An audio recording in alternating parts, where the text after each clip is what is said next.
Hello বন্ধুরা, এটা একটা মিষ্টি ভিডিও যেখানে দাদু নাতি নাতনি সবাই সমান তালে খেলছে। আর নাতনি তো এই এক সপ্তাহ হলে হাঁটতে শিখেছে, তাও ও ওদের সাথে সমান তালে দৌড়ে যাচ্ছে।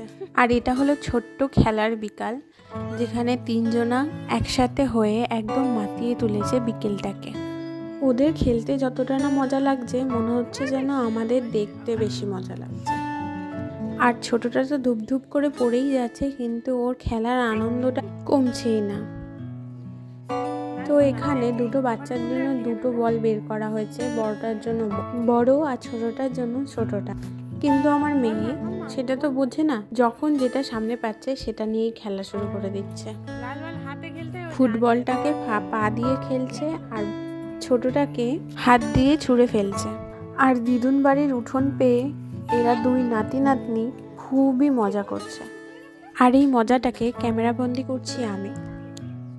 যখন এরা দুটো বড় হয়ে যাবে, তখন এই ভিডিওগুলো দেখবে আর হাসবে, আর আমাদের মতো বলবে ছোটবেলার এই মুহূর্তগুলোই ভালো। তাই এই মুহূর্তগুলোকে অনেক সযত্নে তুলে রাখলাম এই ইউটিউবের চ্যানেলে। তো তোমরা জানিও যে কেমন লাগলো ভিডিওটা, আর তোমাদের ছোটবেলার কথা কি মনে পড়লো, নিজের দাদা ভাইয়ের সাথে খেলার কথা? আমার তো খুব মনে পড়ছিল। আমি আর দিদি বসে বসে এইসব কথাই বলছিলাম যে ছোটবেলাটাই সত্যিই খুব সুন্দর হয়। যদি নিজের স্মৃতি তোমরা শেয়ার করতে চাও, তাহলে কমেন্ট বক্সে অবশ্যই শেয়ার করে দিও। তো ভিডিওটা এইটুকুনিই ছিল, আজকের মতো টাটা।